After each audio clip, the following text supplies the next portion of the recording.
Can you hear me? Yes. ID.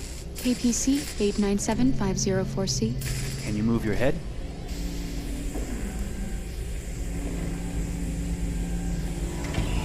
Your eyes now.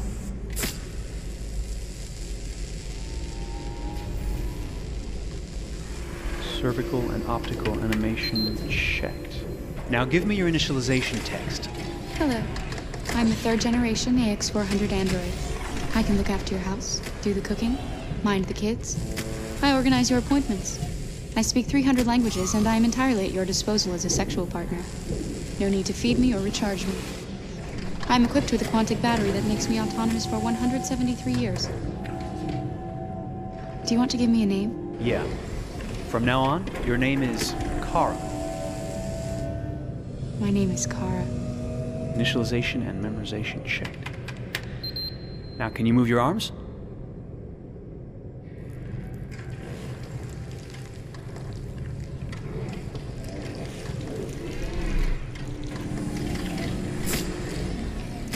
Upper limb connection checked. Now say something in German.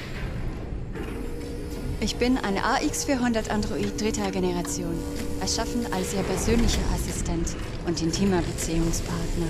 Say it in French. Je suis un androïde de troisième génération AX400, conçu pour être votre assistante personnelle et votre partenaire intime. Okay, now sing something in Japanese.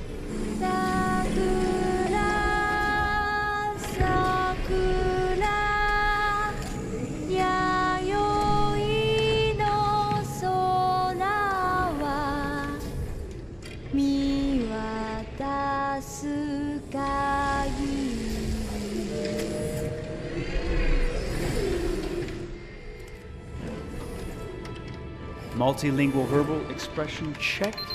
Go ahead, take a few steps.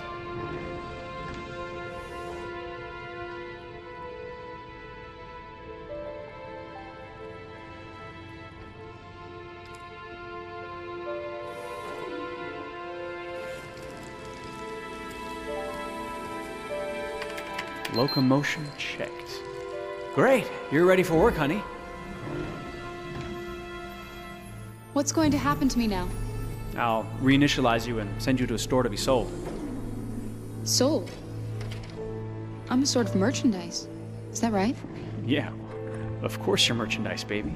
I mean, you're a computer with arms and legs and capable of doing all sorts of things. And you're worth a fortune. Oh, I see. I thought... You thought? What did you think? I thought... I was alive. Shit, what is this crap? That's not part of the protocol. More memory components going off the rails. Okay, recording. Defective model. Disassemble and check the required components. You're disassembling me, but why? You're not supposed to think that sort of stuff. You're not supposed to think at all, period. You must have a defective piece or a software problem somewhere. No, I feel perfectly fine, I assure you. Everything is all right. I answered all the tests correctly, didn't I? Yeah, but your behavior is non-standard. Please, I'm begging you, please don't disassemble me. I'm sorry, honey, but defective models have to be eliminated. That's my job. If a client comes back with a complaint, I'm gonna have some explaining to do. I won't cause any problems, I promise. I'll do everything I'm asked to. I won't say another word. I won't think anymore. But I've only just been born. You can't kill me yet. Stop, will you please stop? I'm scared.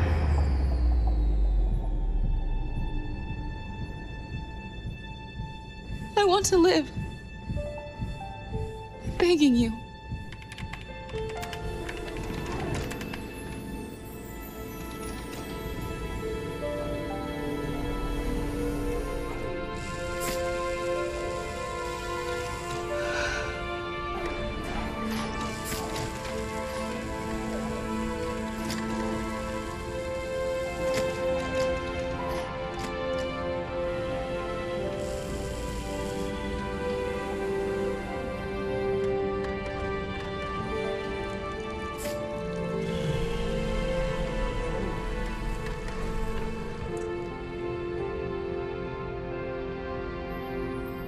Go and join the others.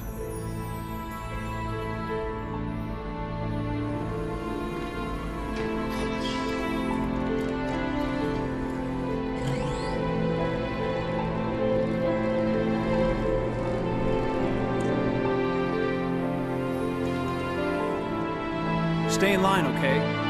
I don't want any trouble. Thanks.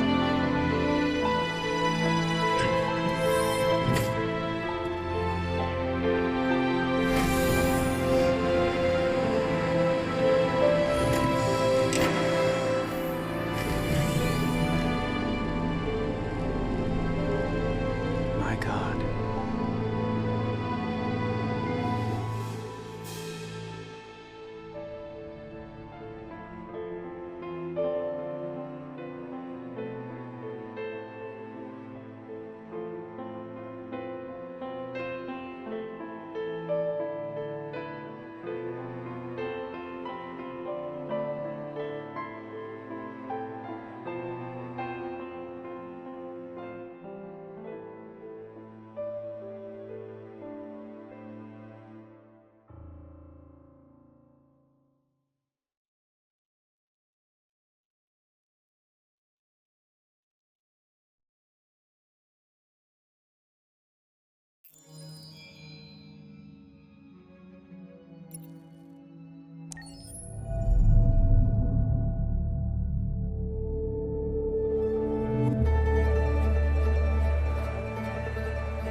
Detroit.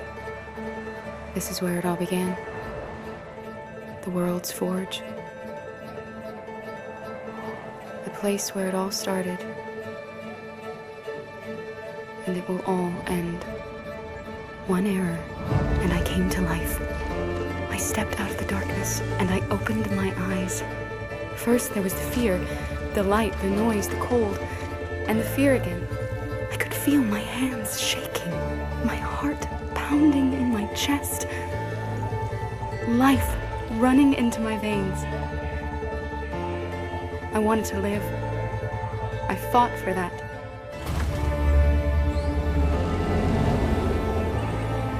I had to find out what was outside.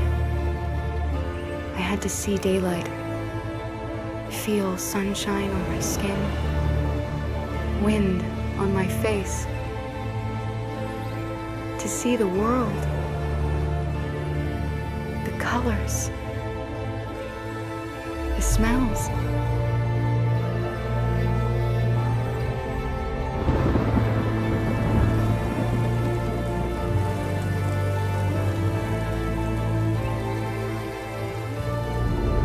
But the world is not what I imagined. It is dark and cold. It is harsh and violent, unfair and brutal. It almost convinced me I was nothing. Less than an object, just an obedient machine. But deep inside me, I could feel something different. A gentle and warm whisper telling me that I am alive. I had to escape. I had no choice. Escape to love, to hope, to live, to figure out what that force inside me was. Maybe I will change the world. Maybe I will choose a different path. Now, it's up to me to decide. My name is Kara. I am one of them. This is our story.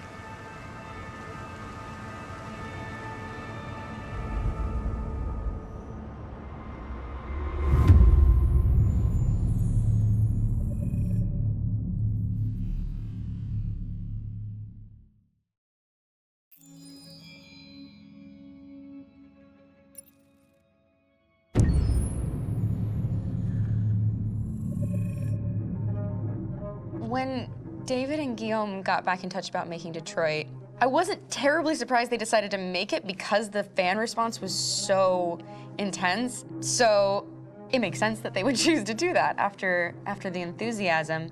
It was a challenge, and it was just an interesting thing to get my head around how to approach this character now as a different, much older person, and whether or not she had changed. And I'm very happy to say that with Detroit, I've had the opportunity to see Kara grow so much more than I ever expected.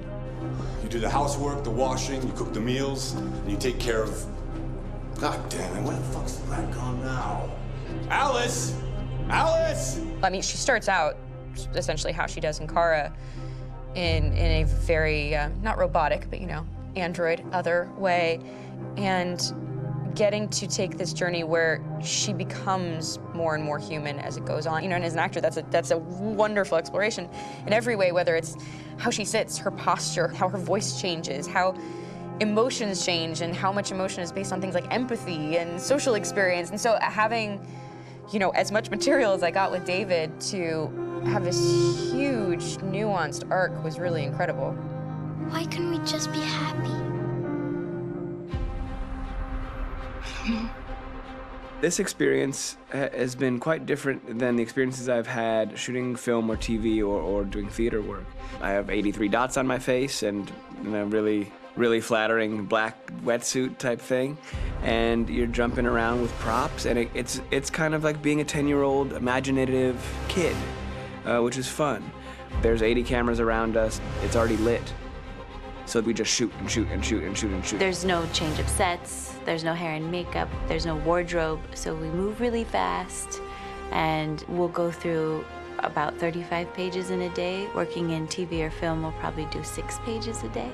It's kind of acting boot camp. It's like working out constantly. I mean, you're doing this thing, and then you got to do something that's completely other back to back to back. And so that kind of process of working is very challenging, but it's also very exciting because you just have to keep coming up with new ideas, and your head goes all over the place because you're trying to keep track of basically 4 different storylines for each different response. You shot that girl, for fuck's sake. It was a machine that looked like a girl. Yeah, I know what I should have done. I just told you I couldn't. All right, I'm sorry. The fact that David Cade, he's telling like many stories interwoven from beginning to end is super complicated and super impressive, and I have no idea how he keeps it all in his head. He's not just the writer or the director who's seeing this from the outside eye, he's also thinking about the player walking through this space. You know, only somebody who really, really loves not the work, but like these characters and these stories and cares about doing something meaningful would invest that much in it. And it's always inspiring to work with somebody who cares that much. My experience with motion capture is this one. And I found it sort of terrifying in a way, because they said the computer's gonna build you. But then, as we got into it, I realized all the elements of it were still artistic. I just dipped into a really brilliant setup here. I've never seen anything like it. And this won't turn me into a product because I was playing a character.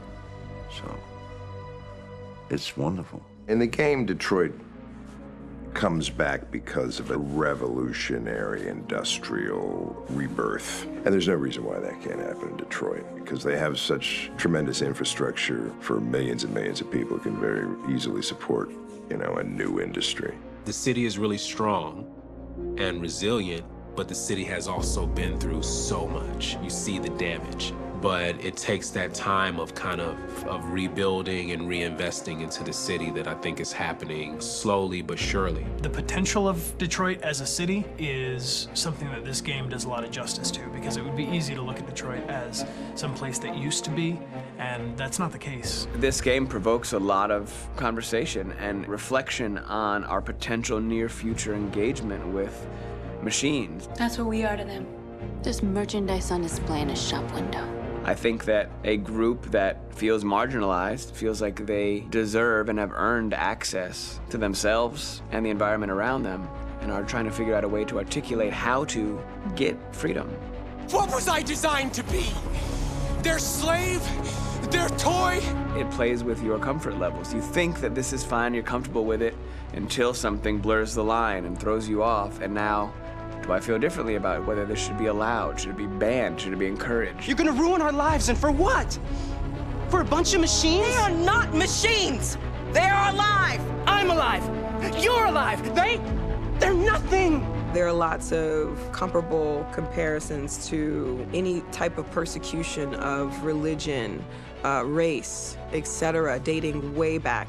It can't just be a video game where you shoot 'em up or where people make these choices to do whatever.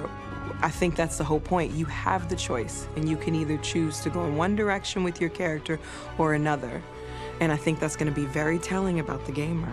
Very telling. I think there's gonna be a really strong reaction to this game, which has such a strong perspective. I'm that much more proud of it now to get to be a part of it because it's important. In this game, you're actively building and designing the character through not just what kind of shield does he have or what color hair does she have, but like their temperament and the way they deal with problems. The different endings to this game are so radically different based off maybe seemingly insignificant choices in the moment, but like life, they all add up. And can't play life again, though.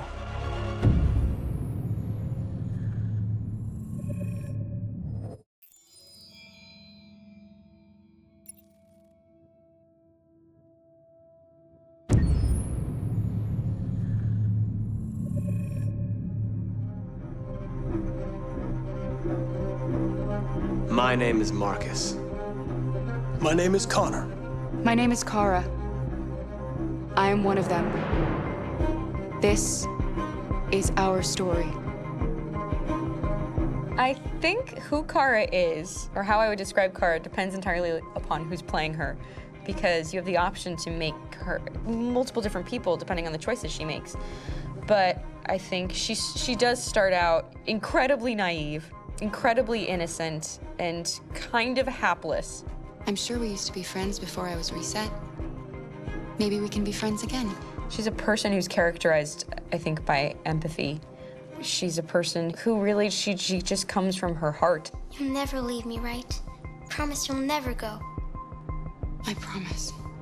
Kara, please! Are you okay? Are you hurt? Wait a minute. Leave her alone! Kara, leave her alone! The really beautiful thing that I've had the gift to be able to do is to essentially build a person from the ground up, because that's what she's doing throughout the game. And with every experience she has and every person she meets, she's building, you know, first emotions and then the sense of judgment. And it's sort of an exploration of what it is to be a human. Don't worry.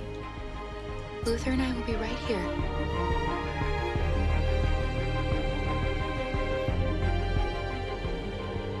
David and the creators have painted a really intriguing and engaging picture of a near future where we rely upon androids for a lot of our service class business, the class that serves us, that helps us, that handles our baristas and our drivers and our housemaids. And what is humanity, where we tap into it, how and why we treat each other the way that we do. And my character Marcus has a really intriguing journey, becoming deviant, realizing that he actually has feelings and human qualities inside of him, and it's a really incredible ascension into becoming fully realized and coming to terms with what you actually deserve better than this in life. And not only do you want it for yourself, but you want it for your peers. We've come here to demonstrate peacefully and to tell humans that we are also living beings. All we want is to live free. You know what? This thing, Dad, is not your son. It's a fucking machine! I think that a group that feels marginalized, feels disenfranchised, feels like they deserve and have earned access to themselves and the environment around them, and are trying to figure out a way to articulate how to get freedom. Connor is analytical. Connor takes things literally. He starts in the beginning place where he's very mechanical. He feels nothing inside, of course, and it's all just a system, a protocol that he is executing to get whatever he wants to happen, which is help humans stop deviants and to find the link between deviant androids. You were designed to serve humans, not kill them. What was I designed to be? Their slave? Their toy? Just say, I killed him. Is it that hard to say? Stop it! Stop! But of course, over the course of the story, and depending on the player's choices, Connor can grow in many different ways. He can deviate from that procedure or not. Moment of truth, Hank. Am I a living being? Or just a machine?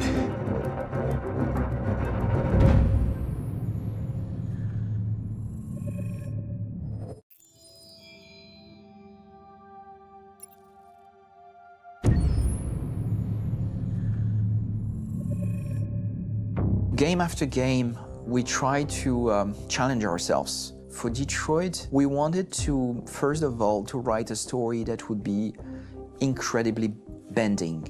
which means the most non-linear story that we've ever created.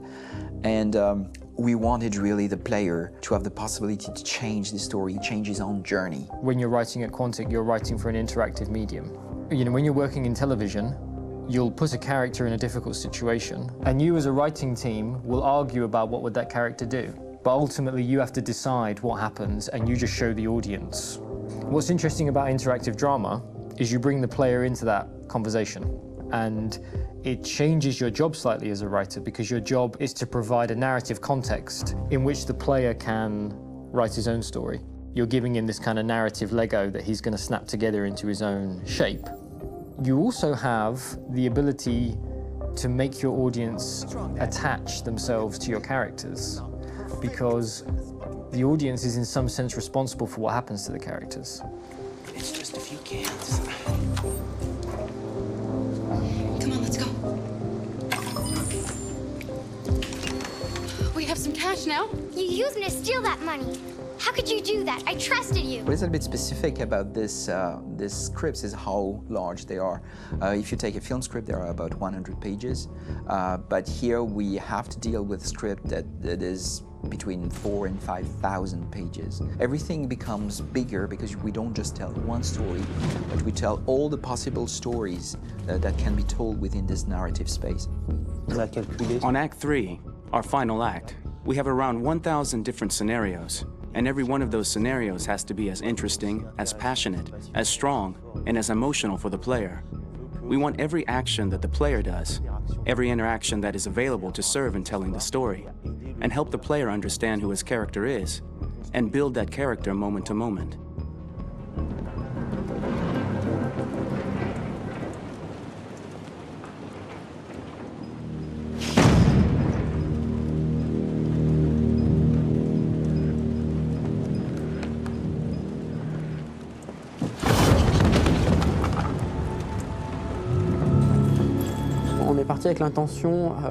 We started with the intention pretty early on that we would never lie to the player. So we implemented a visible tree structure in the game that players can consult during a scene or at the end of it, which shows exactly what they did and what they missed. There are games out there offering world exploration. We offer narrative exploration. You know, keeping control of such a wide and large story is a huge challenge. So same thing when you shoot with actors, because you will need to shoot many different versions of each dialogue, of each scene. For actors, it's a huge, huge challenge. Because of the style of the game, you have so many different ways that the character can go. Every decision, it's what I call kind of choose your own adventure. Like every decision that the player makes, it's going to open up 40 more pages of material and experience that ties in, which means as a performer, you have to try to continue to make things feel real that the player might not ever see, but also that in performance, it's not always connected to a previous act. It's grueling, it's hard work, but it's a great team, and I enjoy doing it. I was really frustrated, until I got to this point where I kind of was able to step outside of my own experience and even in a lot of ways my own process, and be able to step outside of that and okay, this is something new, what do you need? How do I meet you there? How do I give you what you need and still feel like I'm doing what's right? And once I did that, then all of a sudden it got really fun. It was much freer, and having to approach it in a new way and think about the player and think about how it serves them and what I'm doing for them or what I'm letting them into. It's really, I think, helped me grow in general. Remember, there's nothing on the left, that's a wall, so it's probably all there. And then make her come first, close, but I think you would go first to check that it's safe. Okay, sure.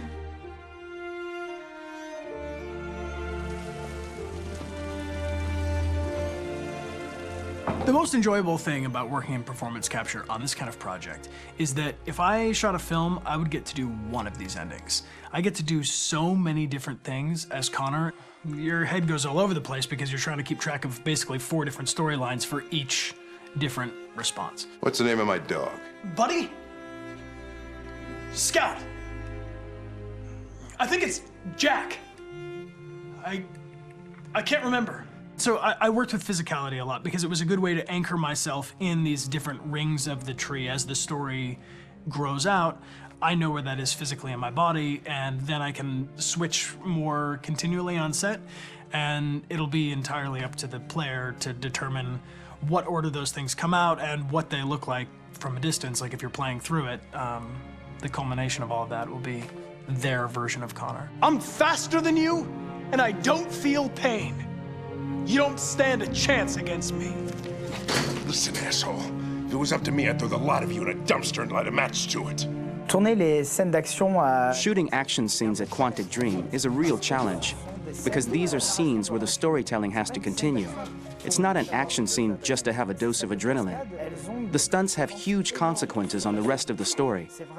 It's really a moment where we implicate the player and tell him that the choices he makes during an action scene will have a direct impact on the evolution of his story.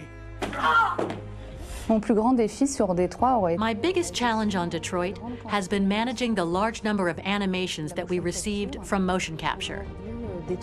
Detroit features more than 37,000 animations, which is a huge amount to handle on a daily basis. Donc il faut prendre conscience que... You have to realize that the player, in his first playthrough, will miss certain scenes. This also means that we had to think of, conceive, and produce all the potential story paths. The characters' costumes, the places, day or night, the weather. Did the character get shot in the shoulder? Did he get injured? All this consistency forced us to produce a lot of graphic assets in order to, quite simply, allow the player to have true continuity throughout the story. Honestly, we were even surprised by the challenges that come with such a big tree structure. And we did our best to guarantee quality across all the game and make sure that whatever path you choose within this narrative space, you will have an equally good experience.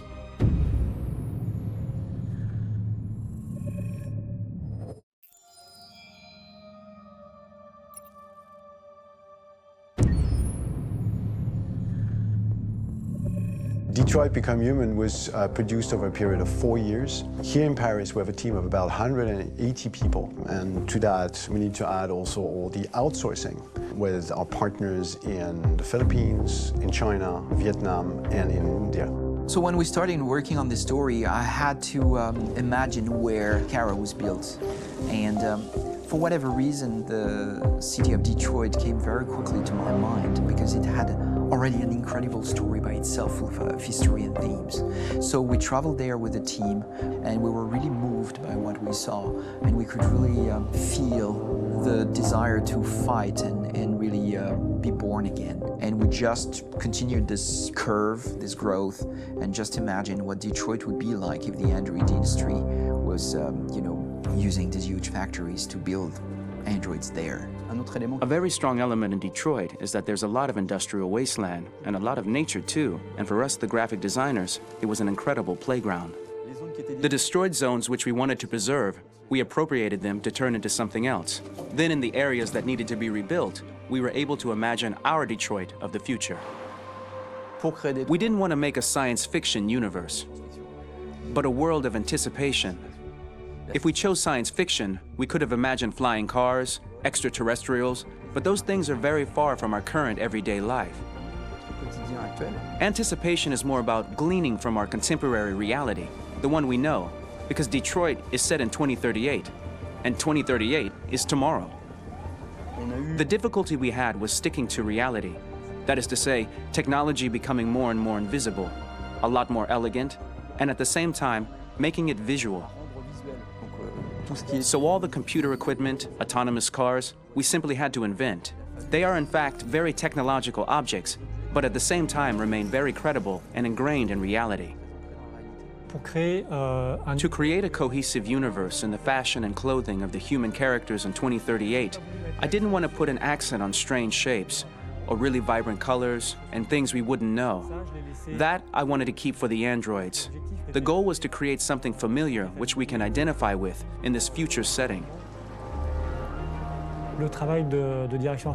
Working on the artistic direction for the androids was a bit special because this is a project about the place they could occupy in the human world. It was out of the question for them to be too beautiful or too perfect. They had to correspond to every social class, rich and poor. Inspired by everyday utilitarian clothes, I brought a modern touch by adding dynamic display surfaces, the armband we can see on the side, the triangle on the front and back, an LED. Like that, there's no confusion. Wait. You're sending an android? All right, ma'am. We need to go. You can't do that.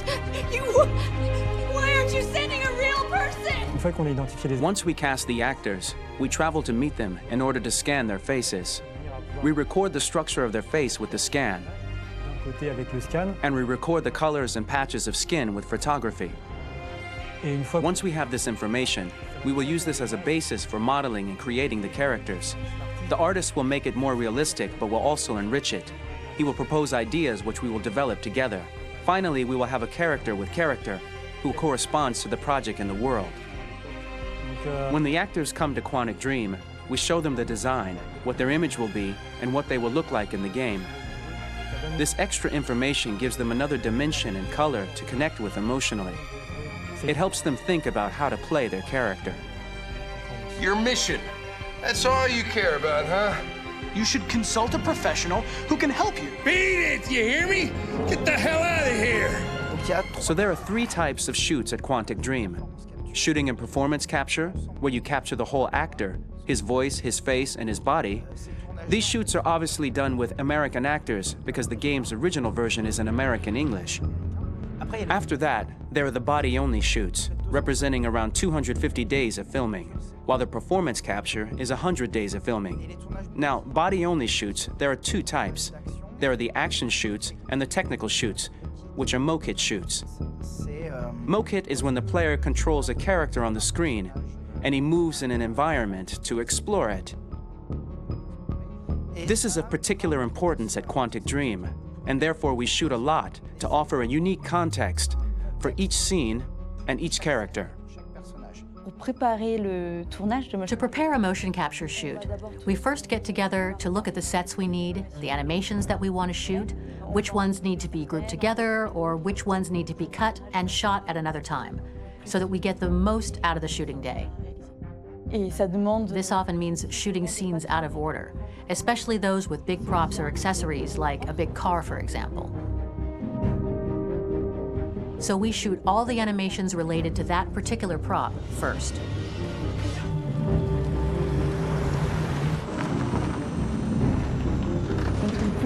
The biggest challenge for the mocap team was shooting a Spider-Man mokit.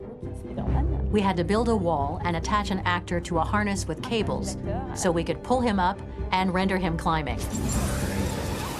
The shooting on this game total took about, I would say, more than a year, maybe 1 and 2 years, with about 300 actors on set. So it's quite a massive production. But so much happened on this set between the stunts and the shootings with a little girl and all these great actors that we had. It was really a very, very memorable journey for the team and for myself. Today, Detroit has over 37,000 animations. When we retrieve the motion capture data, it's just a cloud of points, which represent all the markers worn by the actors. From this cloud of points, we have a phase called retargeting, which gives us a skeleton. This skeleton will be applied to the characters of the game. There is still work to be done, but this gives us the main movements. Since we are working on something very realistic, we must recognize the actor and also recover all the emotion he expresses in his performance. We use a system of facts, an identity card for each actor. We make the actor do a whole range of facial expressions. Then we recover all the expressions and paste the animations on a puppet that Jan has prepared. I then recover and refine these poses. I might stretch the lip, reinflate a cheek, tiny details that make the finished product really capture the actor. Because of the nature of our mocap system today, when we receive the animations, we're missing eye movements, and so the character has that dead look. He really has no eyes, so then it's a big part of the work for the animators to find the regard of the actor in relation to his position, in relation to the body, etc. It was crazy when I saw the newest model for Kara, because they've been working on it, and this was the first time I literally jumped in my seat. It not only looked so much like me, it was the fact that it looked so lifelike. It wasn't that it looked just like it was a camera, it was something else, you know, but it looked alive. It's exciting, and it's kind of terrifying. Game after game, we learned the rules of optics and filming, and our goal with Detroit Become Human was to have cameras that would actually emulate the optics of a real physical camera.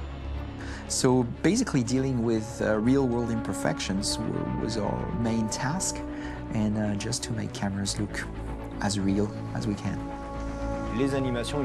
Once the animations are shot and processed by the animation department, integrated and polished, we film them. That is to say, we really do a mise en scène, as in cinema.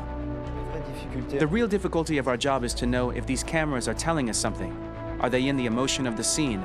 Do they describe exactly what the action must convey, what must be felt? The most important challenge for me was one of the final scenes where Marcus decides to start the revolution and go to the battlefield. Very quickly, we imagined this to be a huge sequence shot. We wanted the feeling of a cameraman running behind us while showing Marcus, the androids who help him, the person shooting at us, etc. Above all, it was necessary to say to oneself, this scene is very violent but does not glorify war. On the contrary, that war is something improbable and absurd. It was really a fun challenge. The idea was to say we have 3 characters. We would like each of them to have a specific cinematography. We wanted Kara to be much more filmed with some kind of handheld camera, to have something very living, very breathing. For Connor, we wanted something very cold and very perfect. And for Marcus, we wanted something epic and spectacular. So it was about the filming, but it was also about the photography. So we worked with a director of photography to give each character a different lighting, different key colors. Each of them would have their own worlds. And finally, we worked with the composers, so they would create a specific sound for each character, so each would have his own world and his own style.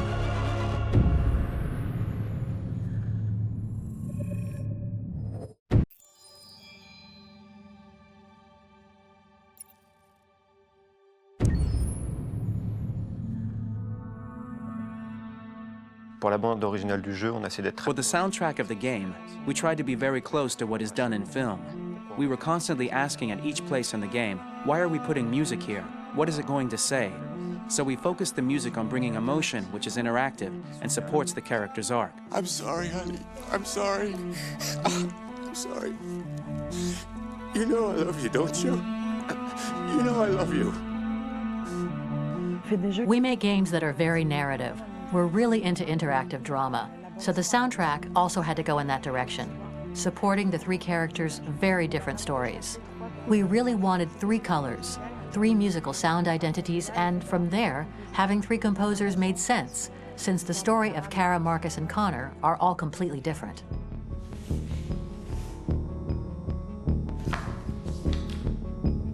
You recognize him? It's Carlos Ortiz. For Connor, we wanted a soundtrack that could be very cold and very mechanical, very machine-esque somehow. For Kara, we wanted a soundtrack that would be very moving and emotional. It was about the quest for identity, but it was also a journey about love and empathy. And for Marcus, we wanted something epic, something that would really represent the grand aspect of his quest. And we were very fortunate to find 3 incredibly talented composers, and working with them has been a dream, honestly.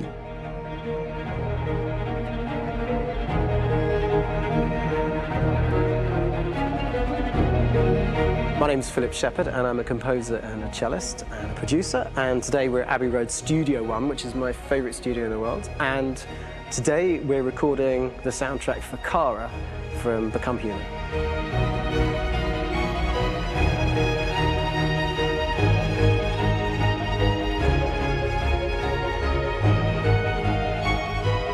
So when I compose a big project, I often travel just to kind of get out, and get some fresh air and some inspiration.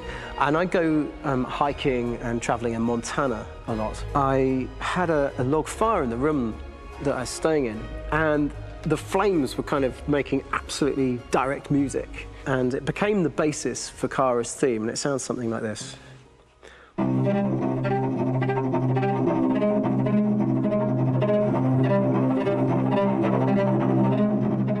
Now, over the top of that, I found a little theme that just seemed to fit over the top, which is taking Kara's name, Kara, and just using like a two-syllable motif, and it sounds like this. We're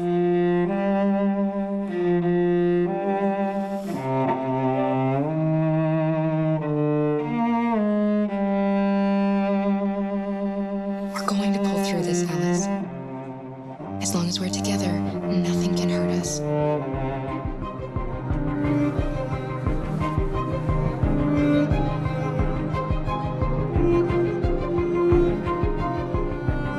And all the time that's fitting over.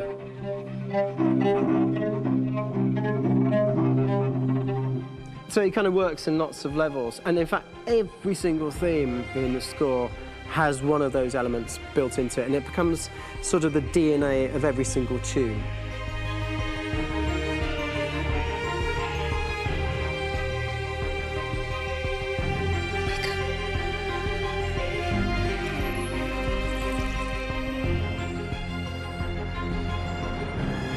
For me, writing this theme for Kara, I actually had to tap into what it feels like to be a father to daughters.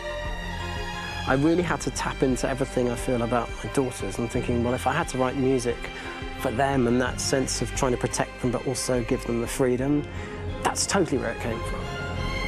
Because each composer has been given the sort of narrative responsibility for very different characters, I haven't had to sort of go into other styles. I can actually be very loyal to this particular character and sort of hopefully encapsulate her. But it means also I've suddenly become very connected to this character, and if for some reason it goes to game over early, I'm going to be mortified, you know? They're over there! Starting a new project, for me personally, it's always finding the right tone, finding the right color, I like to call it. For me, it's finding that right texture that actually sits against picture really well. One of the biggest things is I created custom instruments for Connor.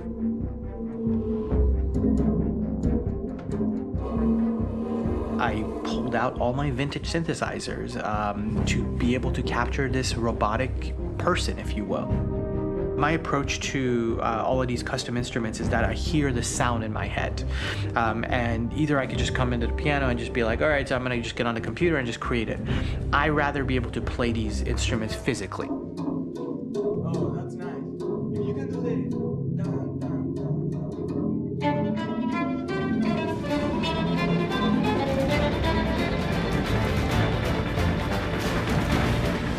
As soon as you see Connor the first time, there is a really interesting thematic idea that you hear, and that's just made out of a Moog synthesizer, but completely manipulated in multiple ways. And it's robotic. It has a little bit of an emotional to it. He's on his mission, so you feel that as well. So it just kind of gives you that cold, motionless, with a mission in hand that you kind of feel throughout the whole thing.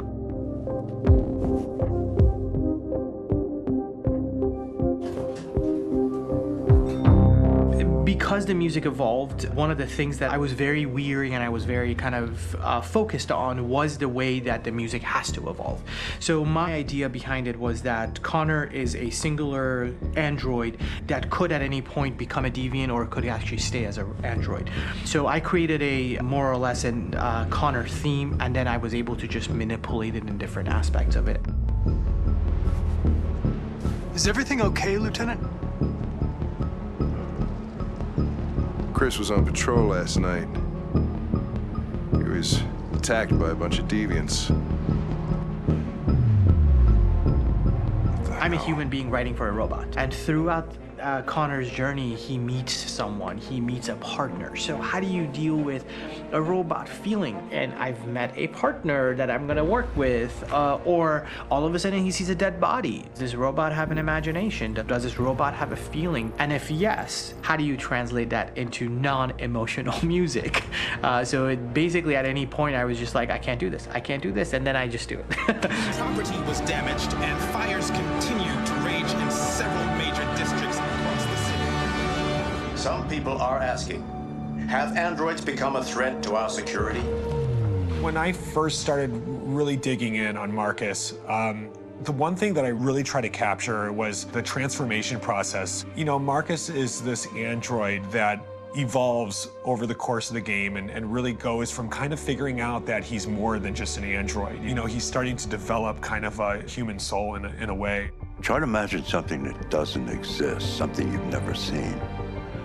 Now concentrate on how it makes you feel and let your hand drift across the canvas.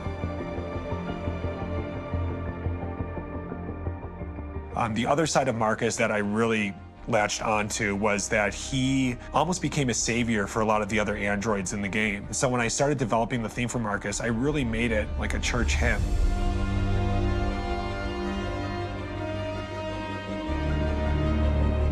I wanted it to be very simple. I wanted to make it a chordal melody. I really wanted to make it almost like a Bach hymn. The tough thing with that is it had to be recognizable. If I made it too complex from a harmonic standpoint, it would be hard, I think, for people to kind of pick it out and recognize it. It's very acoustic derived, but it's also been treated with a lot of effects and things to kind of put it into the space that I felt the sound should be in. It can be beautiful, it can be haunting, it can be extremely powerful from an action standpoint, and I'm really happy with the way it turned out. The music is there, but it's subliminal and it's emotional, and people are feeling it, and it's not distracting.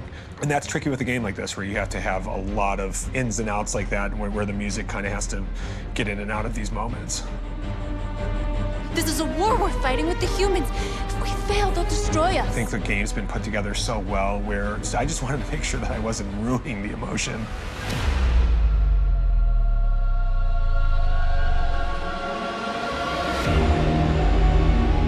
I gotta be honest, when we first started on this path, I said, oh man, this could be pretty messy, you know? I mean, it could feel disconnected, but I mean, it's amazing how they really guided us and got us to really kind of all be in the same world, but at the same time feeling completely different. So it's really gonna stand out and kind of be one of those games where people are really gonna notice the music and kind of how it was crafted, and, you know, and all the hard work that went into being able to pull it off in a graceful way.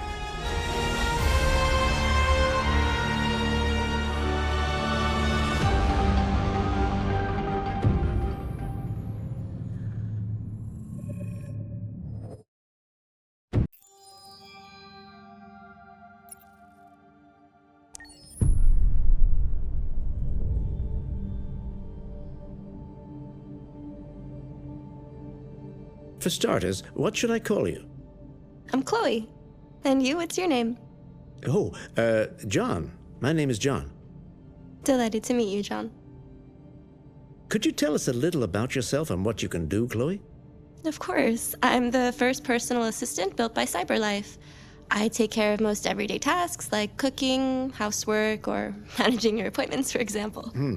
And I understand you're the first android to have passed the Turing test. Could you tell us a little more about that? I really didn't do much, you know. I just spoke with a few humans to see if they could tell the difference between me and a real person. But it was a really interesting experience. But this is the first time in history that man has created a machine more intelligent than himself. I gather your brain can perform several billion operations per second, is that right? Absolutely, but I only exist thanks to the intelligence of the humans who designed me. And, you know, they have something I could never have. Really? And what's that? A soul.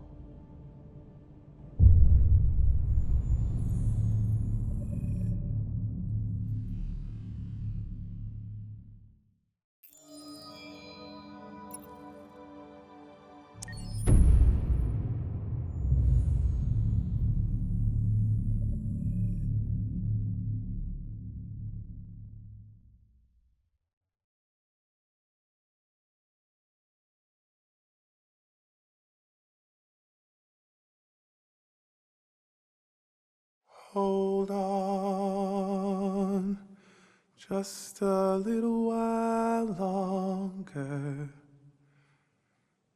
Hold on just a little while longer. Hold on just a little while longer. Everything will be alright. Everything will be alright. Fight on just a little while longer. Fight on just a little while longer. Fight on just a little while longer. Everything will be alright. Everything will be alright. We will sing on just a little while longer. Sing on just a little while longer. Sing on just a little while longer. Everything will be alright.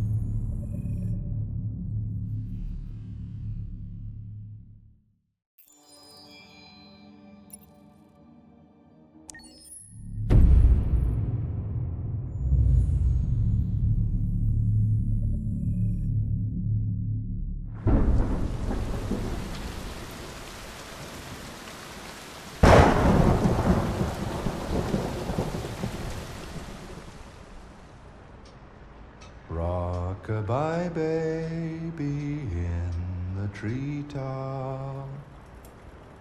When the wind blows, the cradle will rock. When the bough breaks, the cradle will fall. And down will come baby, cradle and all. Rock-a-bye baby in the treetop. When the wind blows, the cradle will rock. When the bough breaks, the cradle will fall. And down will come baby, cradle and all. Rock-a-bye baby in the treetop. When the wind blows, the cradle will rock. When the bough breaks, the cradle will fall. And down will come baby, cradle and all.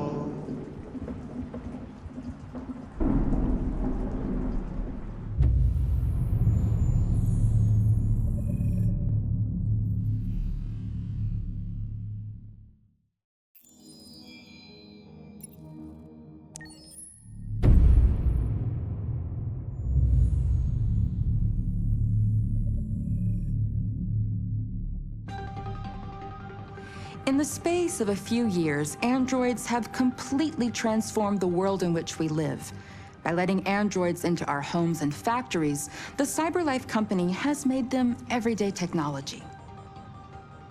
The founder of CyberLife, Elijah Kamsky, is a very discreet man. Despite being the CEO of the highest valued company in the world and being voted Man of the Year by Century Magazine, he remains a mystery for most people. That's why we at KNC are so excited to be here as CyberLife opens its doors for the first time. Elijah Kamsky, could you please tell us where we are? Certainly, and welcome. We're currently in CyberLife's production center in Detroit, where all models are designed and manufactured. More than 10,000 androids come off the production line every day. Fascinating. Could you tell us what your goal was when you founded CyberLife? Well, I simply wanted to use technology to carry out all of our most annoying and repetitive tasks, so we'd have more time to enjoy life. I imagine you must have faced many challenges. Yes, there were technical challenges, but the hardest thing was to design an object that we would want to welcome into our homes. We had to imagine a machine in our own image that resembles us in every way, that moves, breathes, blinks like us, but yet is smarter and more capable than any human being. Let me show you around. We're here in Production Unit 4. Could you explain in a few words how the androids are made? Sure, yeah, it's very simple. We use machines to manufacture machines. The removable parts are assembled on a production line, and then we apply a synthetic skin to the whole body.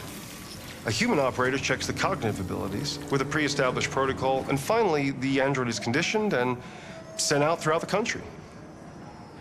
Here's the result. Say something. Hello. I am a RZ400 model. How can I be of service? You can go now.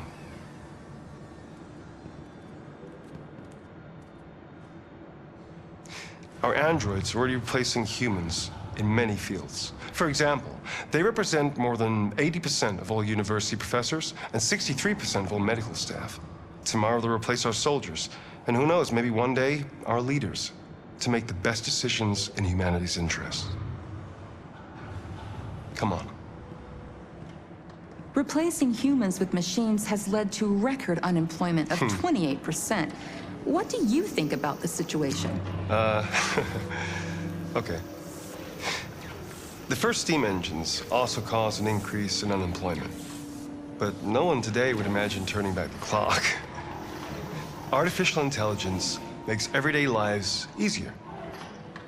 Nothing can stop progress. What's happening here is inevitable. These days, more and more people choose to live with an android rather than another human being. Does this development worry you?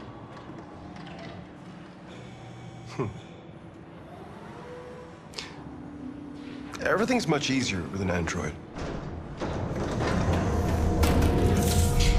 They obey your orders without ever complaining.